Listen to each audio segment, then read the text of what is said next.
Bonsoir à toutes et à tous, bienvenue sur BFM Grand Lille et BFM Grand Littoral. Chaque semaine, chaque jeudi, c'est Nord Politique avec notre invitée ce soir, Catherine Hausson, députée de la 8e circonscription du Nord. Bonsoir. Bonsoir. Avec nous également en plateau, Marie Dufour. Bonsoir Marie. Bonsoir Adrien, bonsoir à tous. Merci de contribuer à cette émission. Ce soir, la politique régionale et locale vue avec vous, Catherine Hausson. Et une question centrale ce soir, quelle politique locale dans les quartiers? Votre circonscription, pour rappel, c'est Roubaix, Wattrelos, 120 000 habitants. Alors on a plusieurs sujets à évoquer avec vous, mais d'abord, quelques questions d'actualité.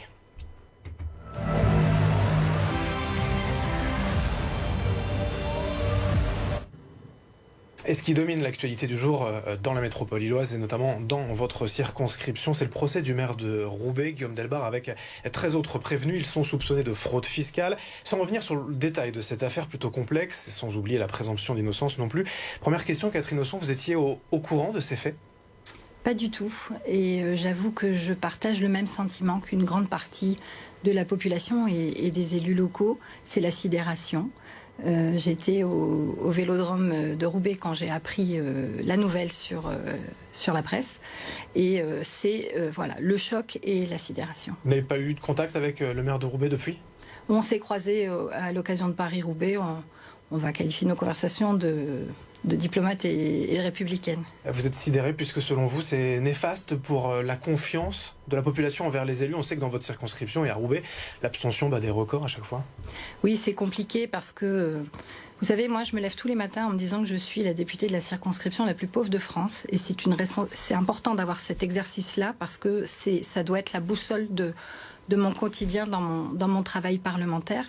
À partir du moment où on évoque des affaires d'argent et des sommes conséquentes de ce que j'ai pu lire dans la presse, c'est effectivement très délicat. On est dans une circonscription où on a une population qui ne va pas bien depuis longtemps. On cumule sur des générations des familles qui cumulent la pauvreté, le mal logement, l'insécurité et qui se sont détachées de la vie publique depuis longtemps. Et là, c'est une mauvaise nouvelle pour la confiance que nos concitoyens peuvent avoir en nous et ça va éclabousser tout le monde. Autre question aujourd'hui, les annonces du Premier ministre. C'était hier dans la métropole lilloise ce projet de tramway entre Ronques, M et Wattrelos via Roubaix et Tourcoing. Wattrelos, c'est la 5e ville de la métropole lilloise. Auparavant, Lille, Roubaix, Tourcoing et Villeneuve d'Ascq avaient leur métro, leur tramway. Wattrelos, c'est un peu la grande oubliée de l'agglomération. C'était la grande oubliée, mais c'était un choix ancien de l'ancien maire de Wattrelos qui ne souhaitait pas ni le métro ni le tramway. Il fallait se rendre à l'évidence que Wattrelos avait besoin d'être désenclavé. C'était une promesse de Damien Castelin. Je suis heureuse des annonces du Premier ministre hier, puisque on voit bien que la circulation autour de l'île est compliquée. La mobilité, les transports, c'est aussi un enjeu de la lutte contre le chômage. J'ai accueilli cette nouvelle avec beaucoup de joie. C'est un projet à quasiment 3 milliards d'euros, l'État annonce 120 millions d'euros. C'est suffisant, l'État ne pourrait pas donner un peu plus ? C'est un début. Le projet, au jour d'aujourd'hui, il y a des grandes annonces qui ont été faites. On est en fin de mandat aussi, donc on ne peut pas non plus tabler dans le temps sur les investissements. Après, c'est le travail des élus locaux aussi de convaincre... Mais il n'y aura pas plus, en tout cas, sur ce projet-là. On verra. C'est possible d'avoir un peu plus ? Au jour d'aujourd'hui, je ne peux pas vous le dire. Notre premier thème ce soir, c'est l'éducation. C'est normal qu'on s'y intéresse puisque vous étiez, dans votre précédente vie, institutrice, directrice d'école avant d'être élue. D'abord au conseil municipal de Wattrelos et députée, vos actions en faveur des enfants et de l'enseignement, ce qu'il reste à faire aussi. Plusieurs éléments de contexte avec Marie. Sur votre site internet, d'ailleurs, Catherine Hausson, vous revenez sur les principales actions du gouvernement depuis 2017. L'enseignement scolaire est le premier poste de dépense de l'État. C'est important de le rappeler, 76 milliards d'euros au total, 6% destinés à l'Académie de Lille. Le Nord-Pas-de-Calais, c'est un petit peu plus de 809 000 élèves du premier et du second degré. 32% d'enfants sont en éducation prioritaire contre 18% au niveau national. Que faire pour baisser ce taux quasiment 2 fois plus important qu'à l'échelle nationale ? Enfin, faut savoir que d'abord qu'on est sur un territoire urbain. Moi, j'ai connu les ZEP rurales quand j'étais jeune enseignante sur un territoire urbain en quartier prioritaire. La ville de Roubaix a une grande partie de son territoire en quartier prioritaire. Donc forcément, toutes les politiques éducatives du gouvernement qui ont ciblé ces quartiers-là sont arrivées dans ma circonscription. Donc j'en suis très heureuse. À la commission des finances, j'ai la mission enseignement scolaire. Donc je rapporte les crédits du premier budget de la nation. 4 milliards de plus depuis 2017, je suis satisfaite. faite. Mais mon travail aussi de parlementaire, c'est de vérifier que cette ventilation se fait correctement. C'est un choix. On a aussi priorisé l'enfance, les très jeunes enfants. Mais ce taux de 32% d'éducation prioritaire ici chez nous dans le Nord-Pas-de-Calais, est-ce que c'est encore trop pour vous, ancienne instit et directrice ? Bien sûr, parce que le but de ces dispositifs, c'est d'en sortir. C'est pour ça qu'on y met des moyens conséquents. Pour en sortir, il faut aussi mesurer les effets de tout ça. Les CP, CE1 dédoublés, on commence seulement à avoir, et d'ailleurs des bonnes nouvelles sur les évaluations de ces enfants qui ont connu l'apprentissage de la lecture et de l'écriture dans des petites classes. Donc oui, c'est encore beaucoup, effectivement. Mais on est aussi dans une région qui hérite d'un passé qui fait qu'on a des familles encore dans la grande difficulté. La mesure phare, forcément, concernant l'enseignement depuis le début du mandat, c'est le dédoublement des classes. 159 sont concernés à Roubaix, 29 à Wattrelos. Je vous propose d'écouter quand même un responsable syndical, Thierry Quétu, du FSU, à ce propos. On est là pour alerter et exiger en fin de compte un plan de relance pour l'éducation nationale.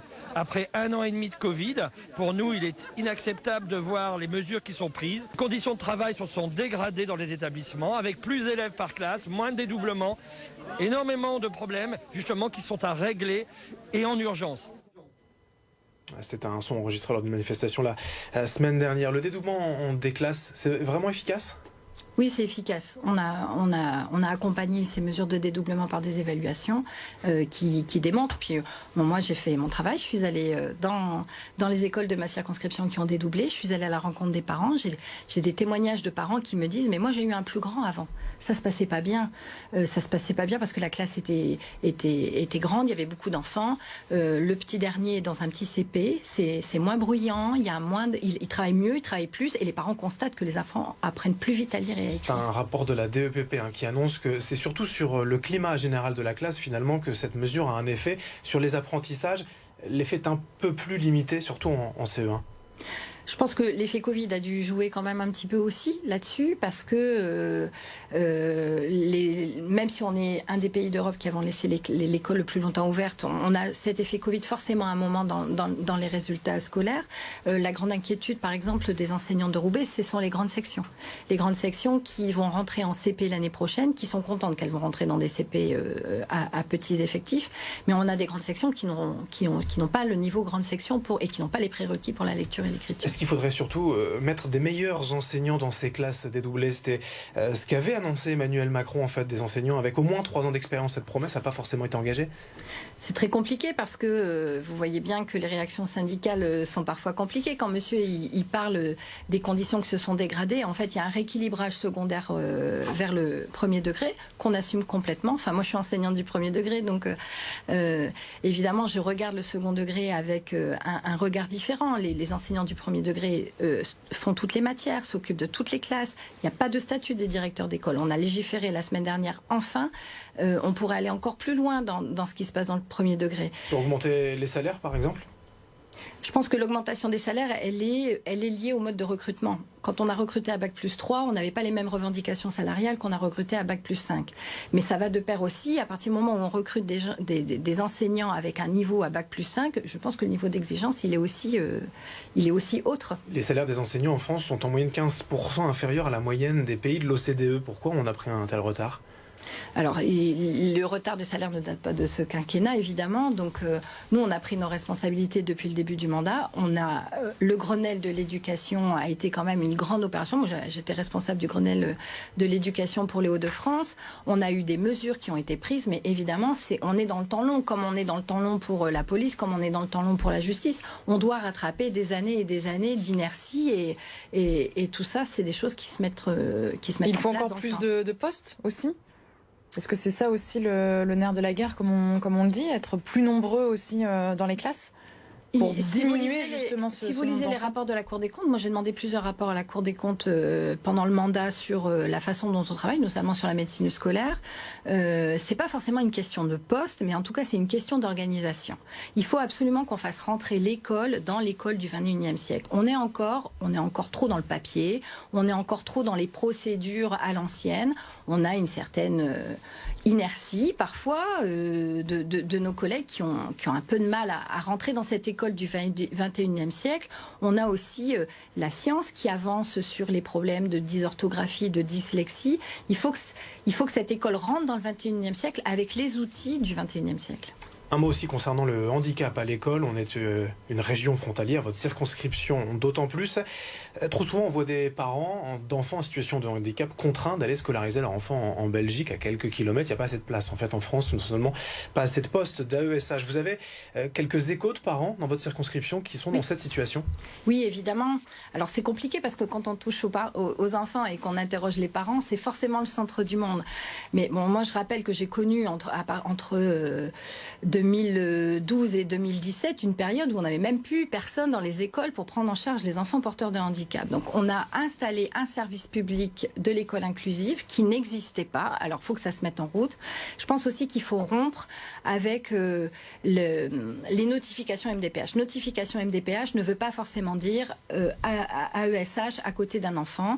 Je rappelle que l'école, elle rend les enfants autonomes et elle rend tous les enfants autonomes. L'école inclusive peut rendre aussi les enfants autonomes par rapport à leur handicap, ce qui permettra aussi de répartir les moyens AESH en fonction des priorités. Et ça, vous en parlez au ministre de l'Éducation nationale? Vous êtes dans la majorité. Vous pouvez faire un peu de lobbying, si j'ose dire? Oui, parce que quand on est commissaire aux finances, on rédige 2 rapports par an pour la commission des finances, un dans le cadre du budget et un dans le cadre du printemps de l'évaluation. J'ai rédigé 2 rapports sur l'école inclusive. Mais à quoi ça sert vraiment ces rapports? Il y a une suite à tout ça. Vous parliez de lourdeur administrative juste avant pour vos anciens collègues de l'éducation. Là, c'est aussi une lourdeur administrative, tous ces rapports, non? Oui, du concret.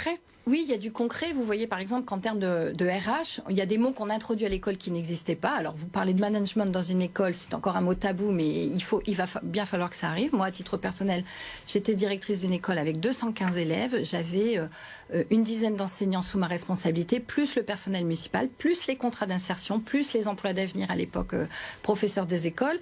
Moi, j'étais qu'enseignante. Et donc, à un moment dans ma formation, j'ai demandé aussi à mon institution d'être formée pour pouvoir animer tout ce beau monde autour des projets pédagogiques des enfants. Et reconnaître le métier d'AESH avec une revalorisation salariale aussi, c'est important. C'est ce qu'elle demande finalement, c'est ce qu'ils demandent ces AESH. Oui, bien sûr, moi je peux les entendre. Alors, avant les revendications salariales, il faudrait déjà qu'elles aient des temps pleins. Donc les PIAL sont une partie de la solution pour pouvoir répartir équitablement les moyens et pour que ces personnes salariées qui ont maintenant des contrats de 3 ans, qui sont un peu plus solides que les contrats aidés qu'on pouvait avoir au début, déjà qu'elles aient un salaire plein à temps plein, par une organisation, par les PIAL, c'est déjà un bon début.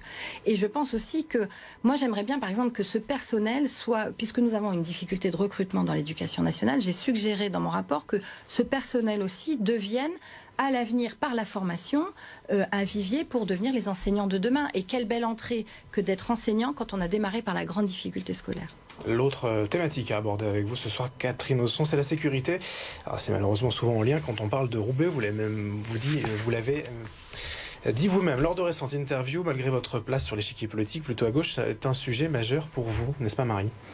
Oui, vous êtes engagé dès le début de votre mandat sur plusieurs axes liés donc à la sécurité, la lutte contre les stupéfiants, la lutte contre le protoxyde d'azote, ce gaz hilarant inhalé par les jeunes. Il est désormais interdit à la vente aux mineurs, une proposition de loi adoptée en mai dernier et qui émane par ailleurs de la sénatrice du Nord, Valérie Létard.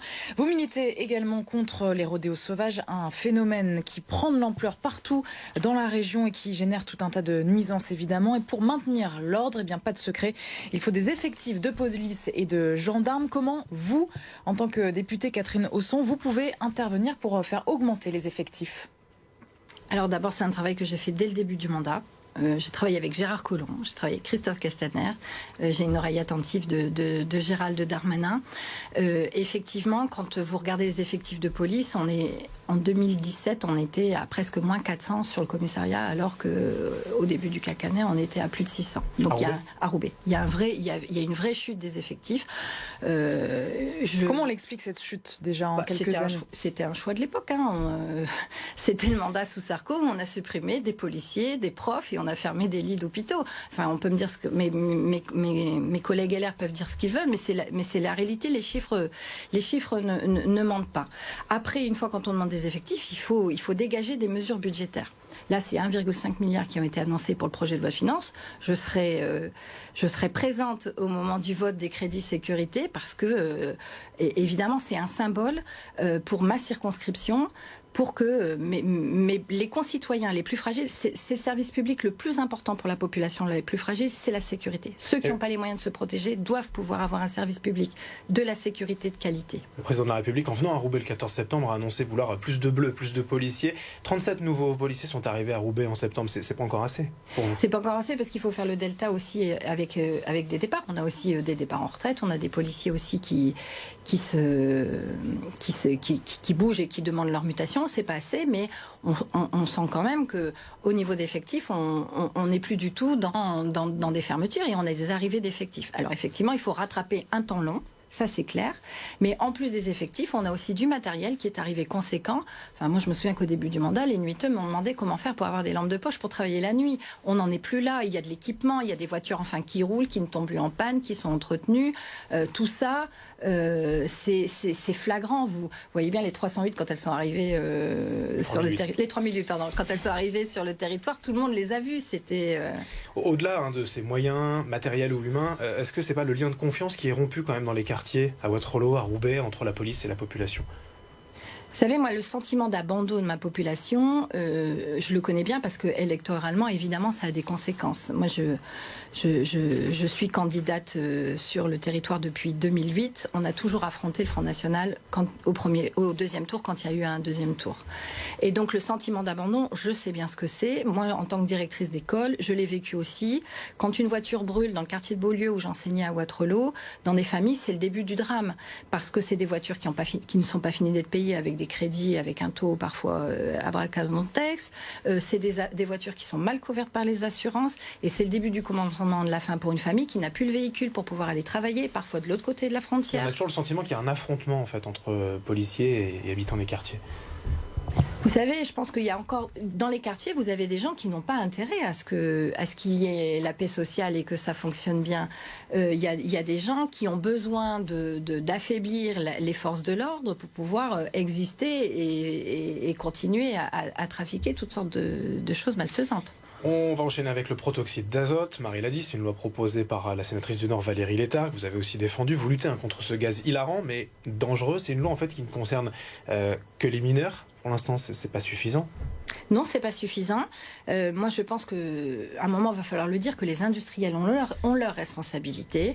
Les industriels savent pertinemment que l'usage détourné des cartouches de protoxyde d'azote sont dangereuses. Le protoxyde d'azote, dans son usage quotidien, ne pose pas de problème. Ces cartouches. Ah ben évidemment, moi j'étais intervenue, je ne sais pas si vous aviez vu, sur le fait qu'on avait des kits de shoot qui étaient carrément, qui faisaient l'objet de publicité chez certains commerçants de Roubaix, qui ça avait fait un petit peu de... Ils ont arrêté depuis. Ben, j'espère bien, parce qu'il faut que le message passe. On peut pas continuer. Enfin, moi je ne pouvais pas laisser passer ça. Et vous avez un lien avec ces industriels ? Alors, quand j'ai commencé à travailler sur le protoxyde d'azote, alors c'était bizarre parce que je n'avais eu qu'une réunion de travail à Matignon tout au début du mandat, et très rapidement ils se sont fait connaître auprès de moi. Les lobbies, ça existe, en me disant mais attention, vous allez mettre en péril toute une filière, c'est compliqué. Sauf qu'en attendant, les industriels ont les moyens de rechercher.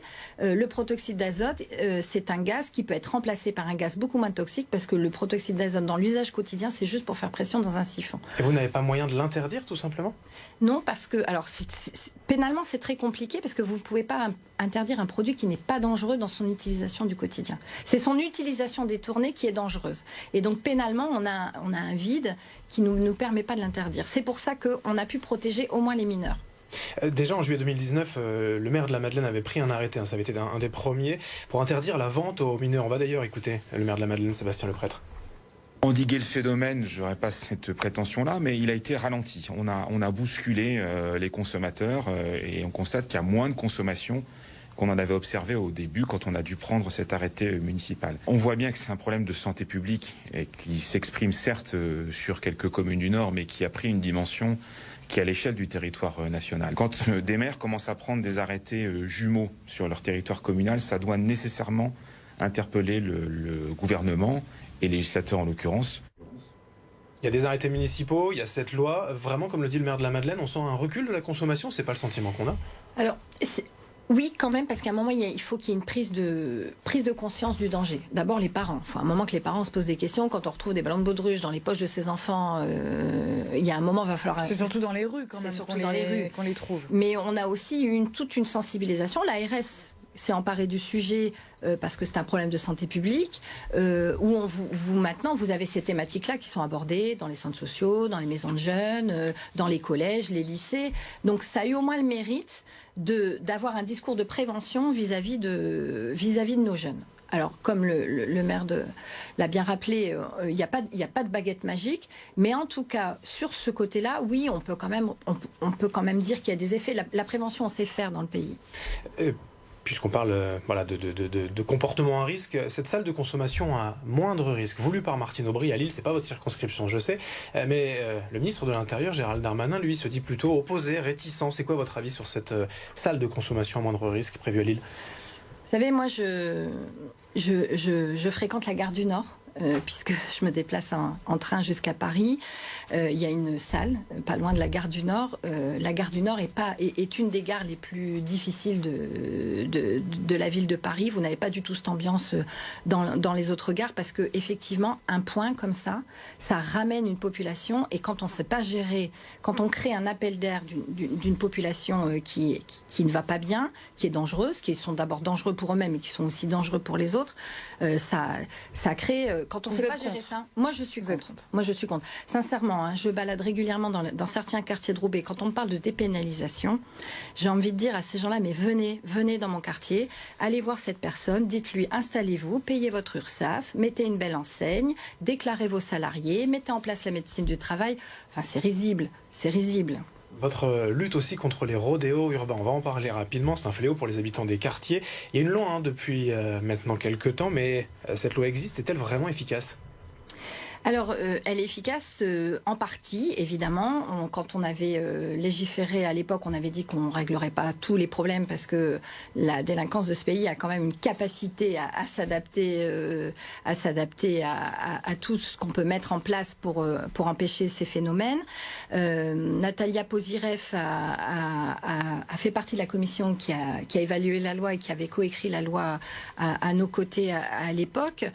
On la travaille encore. Dès qu'on a un train législatif, on essaye de renforcer les choses. On continue à s'enrichir de l'expérience des policiers sur le terrain, des élus locaux. Il y a eu un mort dans le Pas-de-Calais récemment à Libercourt.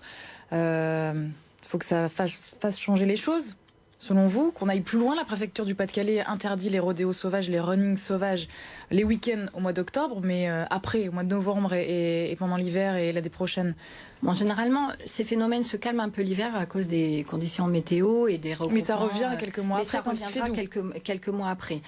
Interdire, c'est bien. Encore faut-il que la préfecture ait les moyens aussi d'avoir en force de l'ordre suffisamment de personnes pour pouvoir interdire ce phénomène. Et surtout, la saisie des véhicules est prévue par la loi, mais elle est très rarement appliquée. Pourquoi ? Ça, c'est un choix. Ça, ce sont des décisions de justice qui sont prises.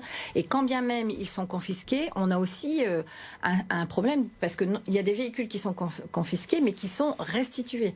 Vous avez par exemple le cas de véhicule d'un propriétaire tout à fait dans la légalité, qui se fait voler son véhicule, qui sert de rodéo, et que à ce moment-là, le propriétaire peut récupérer son propre véhicule. Donc on a ce circuit-là. Le gros souci pour la confiscation des véhicules, c'est surtout l'identification. C'est compliqué de confisquer à quelqu'un un véhicule quand on ne sait pas à qui il appartient. Dernier volet au menu ce soir, la vie politique, puisqu'on l'a dit. Vous étiez avant directrice d'école, avant d'être élue députée. Comment avez-vous vécu ce mandat? Comment vous voyez la suite? Marie, quelques rappels avant de commencer. Oui, votre entrée en politique se fait d'abord via la mairie de Wattrelos. Vous êtes élue adjointe en 2008, puis conseillère départementale du Nord en 2015. Vous étiez au Parti Socialiste jusqu'en 2017, date à laquelle vous devenez donc députée sous l'étiquette LREM en battant la candidate du Rassemblement national avec 63% des voix, mais une forte abstention ce jour-là, 70% dans la circonscription. On va y revenir. En 2020, vous rejoignez le nouveau parti Territoire de Progrès, affiché plutôt à gauche. Catherine Hausson, où est-ce que vous serez en juin 2022 pour les prochaines élections législatives ?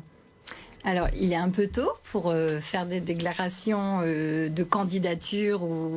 Évidemment, moi, j'arrive à la fin d'un mandat qui a été très dense, bousculé évidemment par la crise sanitaire. Je suis cohérente avec moi-même. Quand j'étais au Parti Socialiste, j'étais déjà au pôle des réformateurs avec Gérard Collomb, j'étais à Besoin de Gauche avec Pierre Moscovici, j'étais déjà sur une ligne réformatrice. Vous allez vous représenter, ça vous tente? Un deuxième mandat? J'ai encore des choses à faire. Avec Édouard Philippe, peut-être, qui présentera son parti samedi? Alors, moi, samedi et dimanche, je serai à Bordeaux parce que c'est le congrès de Territoire de Vous avez le Progrès. temps pour le joindre après. Hein. Voilà, où nous allons... Alors, il a été sympa, Édouard, il nous a dit qu'il nous laisserait un petit peu de couverture presse. Juste pour finir, quand même, l'abstention à Roubaix, comment faire? On est légitime quand seulement 20% des gens votent pour soi. Comment on lutte contre l'abstention?